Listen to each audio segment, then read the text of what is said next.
Bonsoir fidèles téléspectateurs et bienvenue dans votre émission L'invité du jour. L'invité du jour qui sera consacré à la finance islamique. La finance islamique, vous le savez, est une industrie qui est en plein développement et les effets des crises économiques, financières et les mannes pétrolières des pays du Golfe ont accéléré l'expansion de la palette de la finance islamique, voire attrayante. Elle est donc devenue un ensemble de classes d'actifs à part entière. On compte aujourd'hui environ 400 institutions financières islamiques à travers le monde. Le marché global de la finance islamique représente aujourd'hui 1500 à 2000 milliards de dollars selon l'agence de notation Standard & Poor's. Et les émissions de Sukuk devraient se situer dans une fourchette comprise entre 50 à 55 milliards de dollars. Les analystes estiment que l'industrie devrait atteindre une valeur de 3 000 milliards de dollars dans le courant de la prochaine décennie. Et cette croissance sera probablement le résultat de la combinaison à la fois des efforts déployés par les acteurs de la finance islamique et de sa contribution au développement de l'économie réelle qui alimente l'intérêt des États et des institutions qui sont en charge du développement. Et pour en parler, nous recevons sur ce plateau ce soir M. Sidi Boiré. Monsieur Boiré, bonsoir. Bonsoir. Merci de répondre à notre invitation. Et je rappelle aux téléspectateurs que M. Boiré est ingénieur en finance islamique. Vous dirigez d'ailleurs le cabinet d'ingénierie financière islamique IFI. Et vous êtes détenteur d'un MBA en finance islamique obtenu à Strasbourg en France. Monsieur Boiré, nous allons commencer par la définition de la finance islamique. Que peut-on retenir de la définition, ou bien quelle définition peut-on donner à la finance islamique? Ok, merci Monsieur Maïga. Alors, avant de définir la finance islamique, il est important de faire une petite analyse des mots. Alors, finance islamique. Quand on dit finance, c'est la gestion de la fortune, des ressources pécuniaires d'une personne ou d'une entreprise. Alors, quand on dit islamique, ça renvoie automatiquement à l'islam. L'islam étant à la fois une communauté, une religion, elle recouvre l'aspect spirituel. Il s'agit là des actes d'adoration, comme la prière, alors comme les hajj, comme alors les jeûnes, mais aussi il recouvre l'aspect temporel de la vie humaine, comme l'environnement, la culture, le social et l'économie, dans lesquels il y a la finance islamique. Alors, finance islamique, avec les qualificatifs islamiques ici, alors la finance peut se traduire comme, bien sûr, une activité économique gérée conformément aux directives édictées par la loi musulmane des affaires. Alors, quant à la question, s'agissant de la définition de la finance islamique, on peut donner une définition très simple à la finance islamique. La finance islamique, c'est un système financier dont la conceptualisation s'est construite autour d'une conjugaison. Alors, pour essayer de concilier l'économie, l'éthique et les droits musulmans des affaires. Alors, ici, toute transaction financière qui ne répond pas bien sur ces trois éléments, les points de vue islamiques, suivant les principes de la finance islamique, n'est pas considéré comme une transaction financière islamique. Alors, il faut forcément la présence de l'économie. Il s'agit là de la production des biens et des services. Il faut aussi l'éthique. L'éthique ici renvoie bien sûr au secteur d'activité accepté par les principes de la finance islamique. Les droits musulmans des affaires, il s'agit là, il faut que ces deux-là soient conformes bien sûr aux principes édictés par la figure al-Muamalat. C'est ça un peu la définition de la finance islamique. Et certains, M. Boiré, peuvent avoir l'impression que la finance islamique est destinée aux musulmans. Est-ce vraiment le cas? Non, ce n'est pas le cas. Aujourd'hui, je pense que l'intéressement des pays occidentaux et alors démontre aujourd'hui que voilà, la finance islamique n'est pas destinée seulement aux musulmans. Imaginez-vous, depuis 2011, il y a une fenêtre, au niveau d'une banque islamique en France. Imaginez-vous, depuis 2009, la finance islamique est enseignée en France, au niveau de l'université Paris-Dauphine, alors l'université Strasbourg. Donc la finance islamique aujourd'hui va au-delà. Ce n'est pas seulement les pays musulmans. Aujourd'hui, il y a une banque islamique en Allemagne, il y a une banque islamique en France. La Grande-Bretagne s'intéresse à la finance islamique. Donc, on ne peut pas dire que la finance islamique c'est destiné uniquement aux pays musulmans et non moins des musulmans. Il y a beaucoup de gens qui s'intéressent à la finance islamique qui ne sont pas des musulmans. Et on verra dans les démonstrations, bien sûr, on témoignera que voilà, la finance islamique est destinée pour l'ensemble, parce qu'il y a bien sûr un aspect économique. Au-delà de l'aspect spirituel, il y a l'aspect économique de la chose. Donc, ça peut intéresser tout le monde. D'entrée, vous avez parlé de la définition de la finance islamique. Parlez-nous de l'historique. C'est important aussi, l'historique de la finance islamique. Alors, la finance islamique, on peut dire que depuis l'avènement de l'islam, la finance islamique elle est née. Alors, mais c'est suite à la révélation des versets coraniques interdisant bien sûr la pratique de l'intérêt au 9e année de l'Hégire. Alors, la finance islamique était devenue une pratique entre bien sûr le prophète sallallahu alayhi wa sallam et ses compagnons. Et comme vous le savez, à un moment donné, en fait, la religion, la civilisation musulmane avait dominé le monde. Donc ça a vraiment permis à la finance islamique d'être pratiquée. Mais c'est à la suite de cette civilisation que la finance islamique est devenue un patrimoine oublié. Donc la finance islamique est restée très longtemps enfermée, on n'en parle pas. Mais la renaissance a commencé dans les années 50-60, bien sûr avec la création de Habou Haja en Malaisie, avec la création de la caisse d'épargne en Égypte par Mohamed Najer. Alors, mais la vraie date de la finance islamique commence à partir de la création de l'organisation et de la conférence, disons, de l'organisation islamique et OCI. Avec la création de l'OCI, bien sûr, au retour, a donné lieu à la création, bien sûr, de la Banque islamique de développement qui est actuellement à Jeddah, où à peu près 53 pays est membre.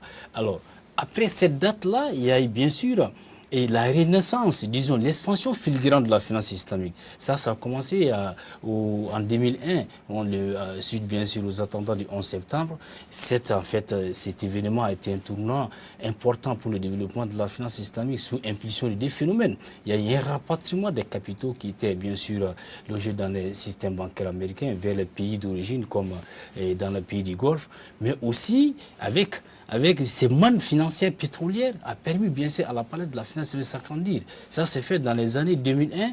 Maintenant, dans les années 2008, avec la crise financière, comme vous le savez, crise subprime, et avec aussi la crise grecque, ça a permis bien sûr d'agrandir la palette de la finance islamique.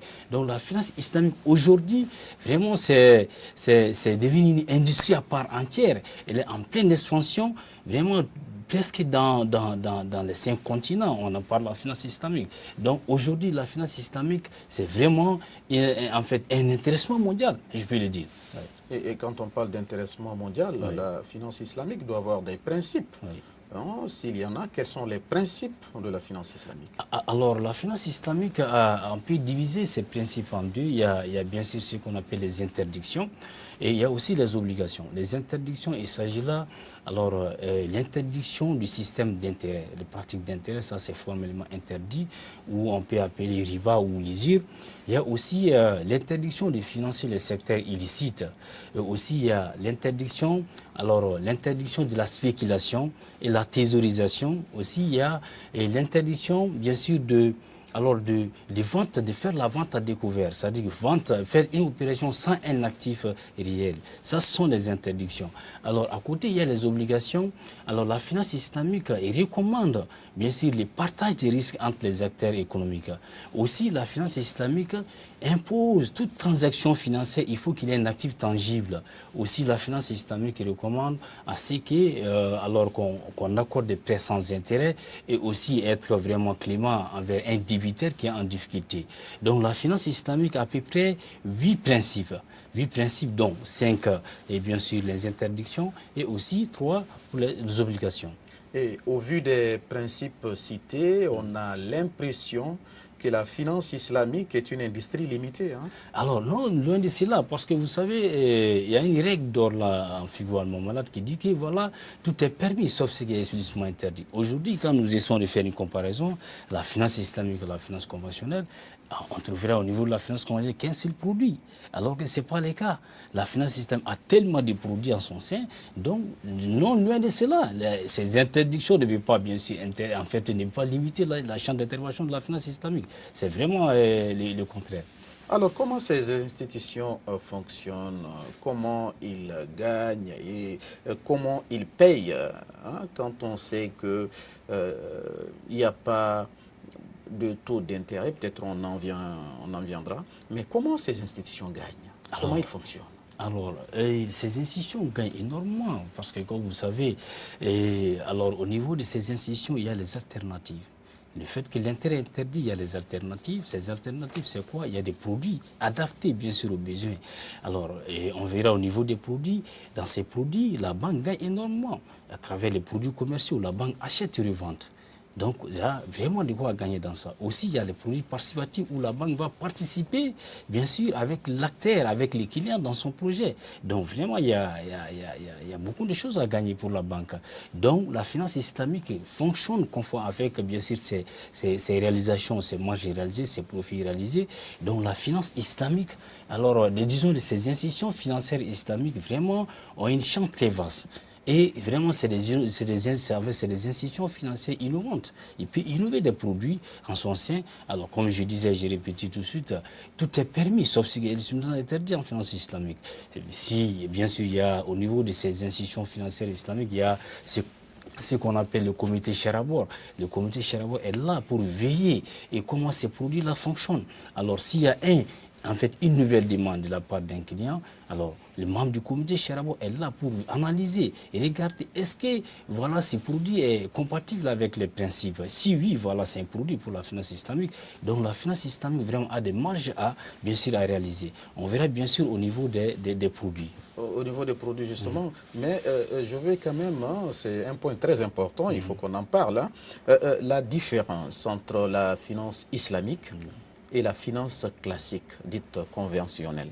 Parce que dans nos pays, c'est ce type de finance qu'on rencontre, etc.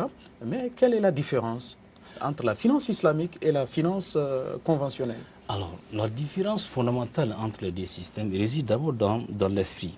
Quand nous regardons l'esprit, la finance conventionnelle, en fait, l'esprit est basé sur le système capitaliste, donc la maximisation des profits. Alors, contrairement au niveau de la finance islamique, ce n'est pas le cas. D'abord, la finalité recherchée par le fondement éthique de la finance islamique est l'essence de l'équité. Et l'enrichissement, bien sûr, par le travail, et l'investissement productif, et la répartition équitable des richesses à travers, bien sûr, la zakat. Donc, il y a toute une différence au niveau des esprits d'abord. Parce que la finance islamique, c'est vraiment du social. Mais à côté, bien sûr, il y a l'économie, mais c'est du social. Parce que la finance islamique prend en compte, bien sûr, l'investissement, en fait, la rentabilité de l'investissement pour les clients bien sûr, avant elle-même. Donc là, il y a toute une différence à ce niveau. Alors, mais dans la pratique, la différence fondamentale entre ces deux systèmes, alors c'est la pratique de l'intérêt. Dans la finance islamique, l'intérêt est banni, le minimum qu'il en soit. C'est banni, ce n'est pas permis. Alors, contrairement à l'autre système, la pièce maîtresse même de ces systèmes, c'est basé sur l'intérêt. Donc ça, c'est un premier point. Deuxième point, au niveau de la finance islamique ne s'intéresse pas à tous les secteurs. Il y a les secteurs licites, il y a les secteurs illicites. Alors, contrairement à l'autre côté, la finance islamique, bien sûr, disons, les systèmes conventionnels s'intéressent bien sûr à tous les secteurs. Ça, c'est vraiment la différence fondamentale entre les deux systèmes. Mais au-delà de ça, le facteur moral dans la finance islamique est déterminant. Le facteur moral. Alors que dans notre système, le facteur moral n'est pas considéré, même si c'est considéré, c'est minime. C'est plutôt la garantie en nature. Alors qu'en finance islamique, le facteur moral est déterminant.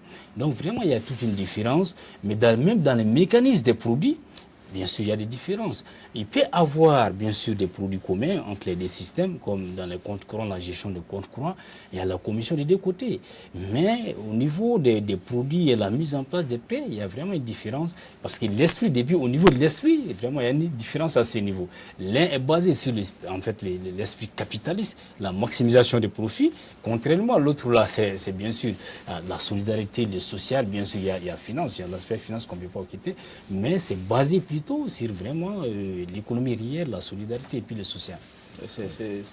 C'est surtout basé sur des valeurs comme l'équité, la transparence, entre autres. Oui, bien sûr, bien sûr. Ok. Bien sûr.